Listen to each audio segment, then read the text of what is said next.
Good morning. We're doing some early Saturday morning recording again today. You guys get me with my first cup of coffee. And the topic for today, I guess I'll just bring it up.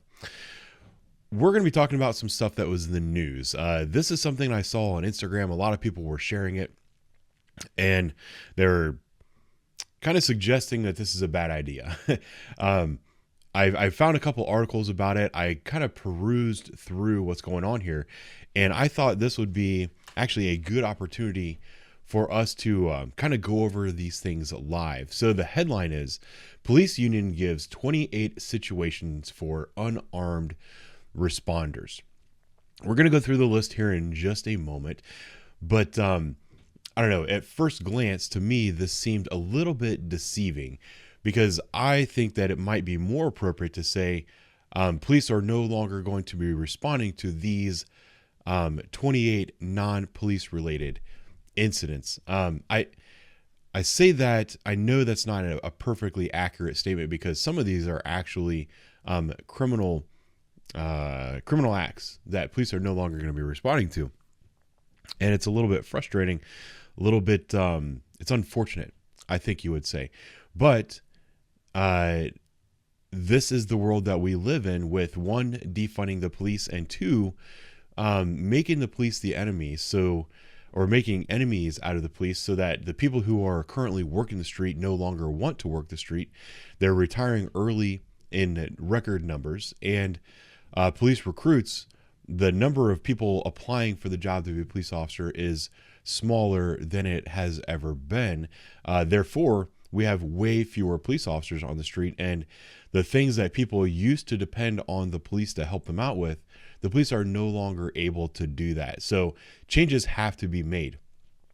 There's a lot of the way the politicians will frame these things, and the activists, they will say, you know what, police aren't qualified to handle this job. They suck at it. So we're not going to have them respond to these things. The way a police officer will look at this and say, you know what, there are probably some things that are more pressing that I need to be able to get to. Therefore, I'm going to stop coming when you call for these certain things. Without further ado, let's get to the list. Sorry, I did tell you this is my first cup of coffee, and I just woke up. I had a late night last night. I had a Manhattan and a shot of Blanton's before I went to bed last night. And I went to bed very late. But regardless of the fact, here we are. The article says, Los Angeles City Council delayed a vote on the procedure to leave certain 911 calls handled by unarmed responders, freeing up police to handle other cases. But the union representing LAPD supported the move, is proposing 28 specific types of 911 calls that could be initially handled by unarmed responders. I don't like this unarmed responders talk. It alludes to something I don't think is appropriate. I just think that it's saying that maybe there should be somebody else that handles this, somebody other than the police. It's not because the police showing up are armed can't do their jobs and can't stop themselves from killing people. We've already kind of shown that that's not true. But it's just not necessary for police to respond in these situations. I'll also say it's somewhat unfortunate, especially when you go through the list, because some of these are situations where, you know, it might not necessarily be a criminal matter, but if police don't take care of this, it could easily turn into a criminal matter. There's also a strong argument to be made, and this is an argument that I like to make frequently, is that if police only respond to crime and only respond to violence over and over and over again, people then begin associating the police with violence, saying, oh, well, there's no violence occurring, the police don't need to be there. So police just start associating, or people associate the police with violence and only violence. Police responding to non-violent calls, non-criminal matters, these types of things, these are a fantastic way for police officers to meet members of the community, get to know them in a non-violent, low-stress environment, so that when those police officers do respond to calls about violence or high-stress, high-pressure situations, the people see the police, they might recognize that police officer, say, oh, this is the guy that helped me out before. I feel better now that he's here. So there's also a very strong argument to be made that, it's a good thing that police respond to a lot of these non-criminal, non-violent situations. It's just we're in a unfortunate position now where there's not enough police to respond to these things. So changes have to be made. Let's go through this list of 28 calls, and I'm going to talk briefly about each of them. We'll go from there. So non-criminal or non-violent homeless person, and quality of life related calls. I believe that this is because the volume of calls relating to homeless people has gone up so much that these calls about people complaining about homeless people are tying up police resources for far too long when there's violent crime happening. So the police are saying, you know what, we're going to send some kind of city manager or something to push these people along. It's no longer going to be the job of the police because the police are overwhelmed by this and you simply can't contain it. So calls about homeless people just sitting out in front of your property, probably pissing on the sidewalk and stuff like that. I'm sorry, police are not going to be responding to that because it's too large of a problem and the police cannot contain it. Non-criminal mental health calls, non-violent juvenile disturbance calls, and beyond parenting, my kid won't go to school calls. It's kind of cool because this looks like it was written by a union person. This, non-violent mental health calls, I totally get. Just like everything in this world, there's a sliding scale.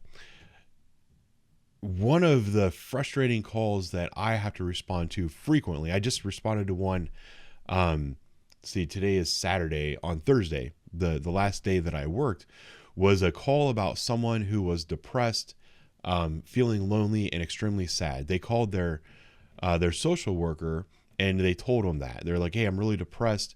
I miss my dad. This person's dad had died just a few months before. And I think they just said, I'm really tired. I'm really depressed. I hate myself, something like that. Very general, non-specific mental health call. The social worker called the police. That call was transferred to our Right Response network, which is an actual social worker who was on the phone. The social worker tried to make contact with that person, was unable to, or maybe it was a clinician. I don't know who answers that damn phone. But they then routed it back to police. I went to this apartment building, went up to her apartment, knocked on the door, said the door was unlocked. I go inside. There's this woman laying on her couch with a blanket over her head with a Bluetooth speaker next to her, listening to jazz music. I talked to her for a moment. She said, yeah, I struggle with depression, but I have been taking my medications like I'm supposed to. I've been speaking to my counselors like I'm supposed to. I'm just having a bad couple of days. I really miss my dad. I wish he was here. I'm really sad right now. I talked to her for 5-10 minutes. She was literally just sad and depressed. I get it. She struggles with it. She knows that she struggles with this. She knows the things that she has to do to try to get over it. And she was trying to utilize her coping mechanisms that she had available to her. One of them is to call her social worker and talk. She told me that she just called because she wanted someone to talk to. The police should never have been sent to that. Other non-violent mental health calls could involve somebody who is seeing and hearing things that aren't there. That's a non-violent situation, but that's also a situation where oftentimes maybe a police officer should respond to that because that has a possibility of becoming violent. Or just I've responded to many of those calls, and it's very easy for a police officer to handle that kind of situation. I did one of those on Wednesday as well. Girl told me that she was the Zodiac killer. She was like 4'8", 90 some pounds, and she was hallucinating. Went into her apartment building rental office and had like scotch tape over her mouth and said that she was being kidnapped. I responded to that location, talked to her for just a minute, was able to put her in the escort position, said, hey, we're going to walk to my car. She said, okay. And we went. A lot of other people aren't as comfortable putting their hands on people, and they're afraid that when you put your hands on somebody, it's going to be a fight. As a police officer, I can put my hands on somebody and gently walk them where I need them to go, but also if it turns into a fight, I'm prepared to handle that fight. So that would be two examples of nonviolent mental health calls. One, I think it is necessary for police to respond. Another one where I don't think it's necessary for police to respond. It's hard for that person answering the 911 call to distinguish between the two. It'll be interesting to see how that policy works its way out in Los Angeles County. Calls to schools, unless the administrator is initiating the call and needs emergency police response, making mandatory notifications.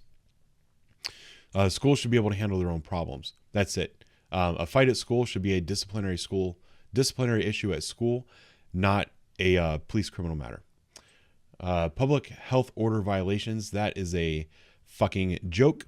Police officers should never have been sent to those kind of things.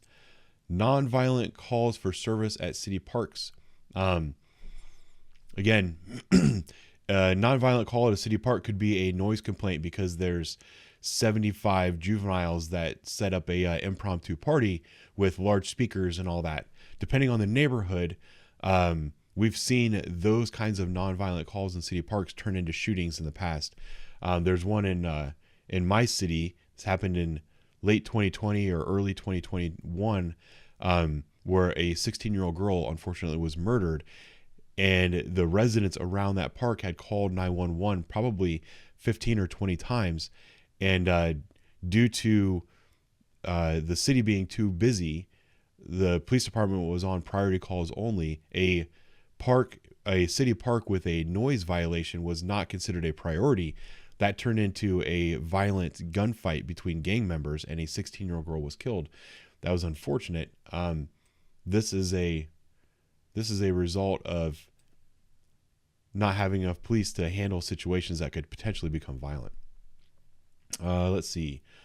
Under the influence calls with drugs or alcohol where there is no other crime in progress, other than disorderly conduct of being drunken in public. That's an interesting one. I'm going to leave it at that. Non-criminal welfare checks. I guess I can see that, going to check on Granny, which is very frustrating because we get these calls from family members. I had a dead woman the other day. She'd been dead in her apartment for 5 days. We had to have the fire department force entry into the home because of the Fourth Amendment. We go in, we find her dead in the bathtub. The family showed up and they started raising all kinds of hell. They were upset that nobody checked on her prior to this. They were blaming us for not checking on Grandma. They live in the same town. They could have very easily driven there themselves, but they didn't. I also think it's these kind of things I hate taxing the fire department and the ambulance service, the medics, but most of the time a medic can handle that call without a police officer. And if somebody dies, then police have to come help with that. But yeah, the majority of welfare checks are nonsense. Or it's people who they might have gotten in an argument with their friend or ex-girlfriend, boyfriend, whatever, and this person is no longer returning their calls, so they send the police to that house to check on them, and it's bullshit when you get there. It's very frustrating. Courtesy requests from hospitals. I'm not quite sure what they're talking about there, but sure, don't send a police officer. Non-fatal vehicle accidents, non-DUI, non-criminal damaging, verbal disputes involving non-injury traffic collisions, refusing to share ID at traffic collisions. So that's a doozy, and this is going to piss a lot of people off.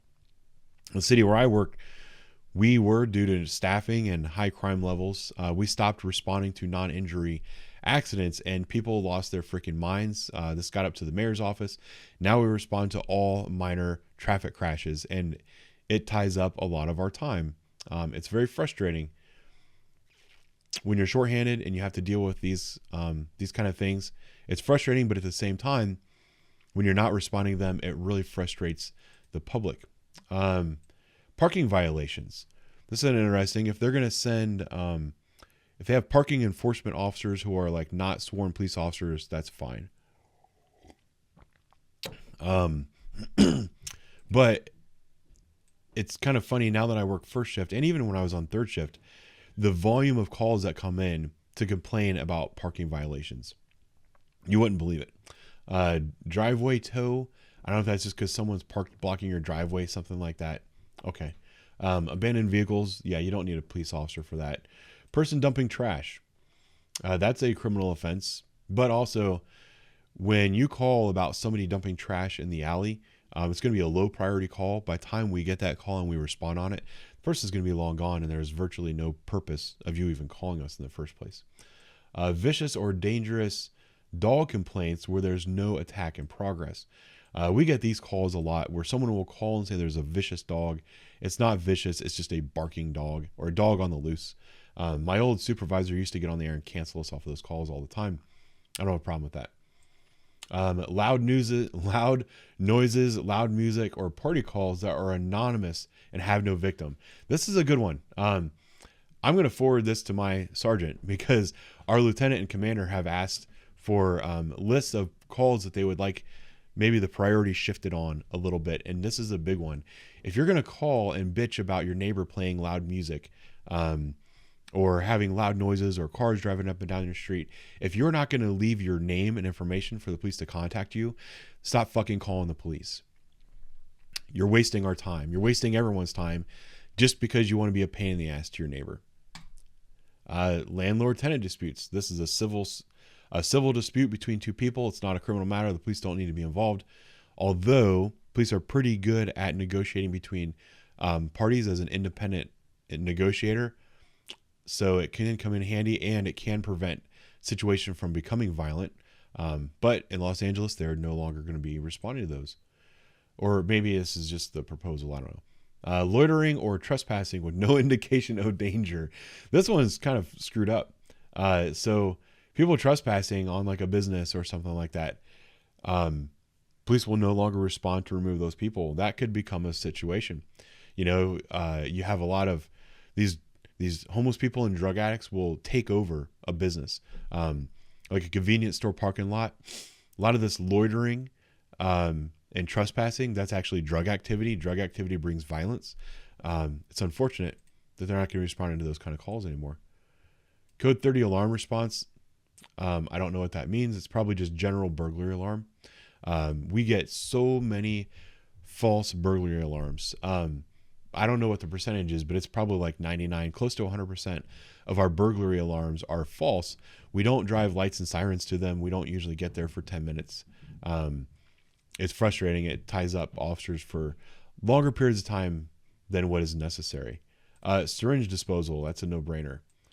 DOT standby, Department of Transportation standby. I'm not quite sure what that is. Homeless encampment cleanups. I suppose police won't be responding to those because of 911 calls. When it comes to homeless encampments and stuff like that, generally that is done by the city, and police officers are involved, homeless advocates are involved, outreach, hospitals. You know, it's like a whole team of people that go and do these kind of things. So where I work, we don't respond to those as well. We just refer them to the proper people. Calls about panhandling. The police don't need to be responding because somebody is panhandling. We're driving around. We see it as well. If we had the time to deal with it, we would deal with it. There's also First Amendment issues there. So it is what it is. Illegal vending. That's like a code enforcement type situation. The police don't need to respond to that. Illegal gambling. That's kind of funny because we don't get a lot of calls about that. I don't know if there is in Los Angeles. Fireworks. This is another one of those situations where it's almost pointless for a police officer to respond, because when you hear fireworks or you see somebody lighting fireworks and you call the police, by the time the police get there, the fireworks have already been lit. The people have already gone inside, and there's really not much a police officer can do in that situation. Defecating or urinating in public. That's unfortunate. You're saying that is such a common crime that we're no longer going to send a police officer. Also, the police are so busy that they can't deal with that. So you're just going to allow people to piss and shit in public. Awesome. Public drinking. That's one where it's kind of a silly crime these days. There's so many open container laws now where you can, in certain downtown areas, you can walk around with your alcohol. 2020 did this to us where you can actually have open containers in your vehicles now. You can you can call a restaurant up and order multiple alcoholic drinks, go pick them up in your car and bring them home. It makes drinking in public laws very hard to enforce, and a lot of people just drink in public. It's not like every single person who is drinking in public is like a wino with their gas station vodka in a paper bag that's getting hammered. So I understand it's a low level crime.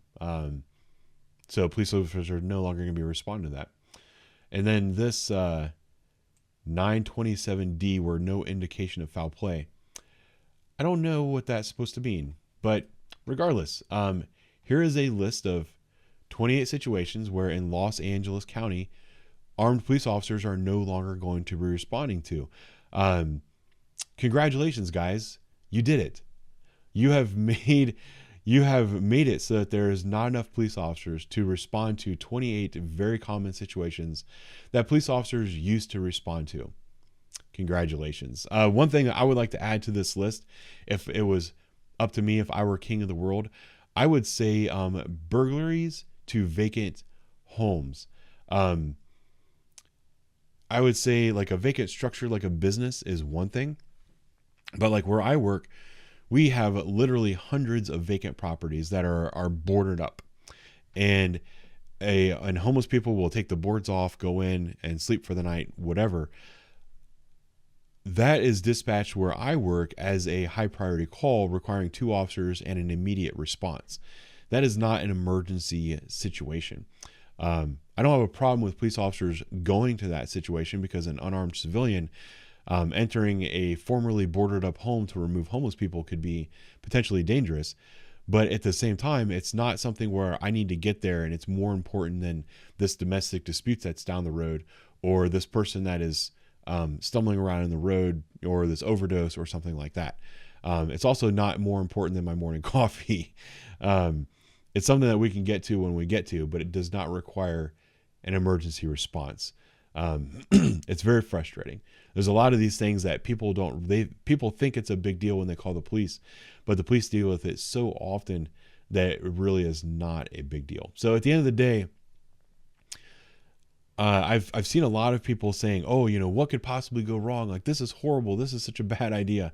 I don't think it's such a horrible idea. I think it's unfortunate with some of the things that were included with this. So I don't know. Those are going to be my thoughts on the police union giving 28 situations where unarmed responders will now be responding to calls. Thanks for watching.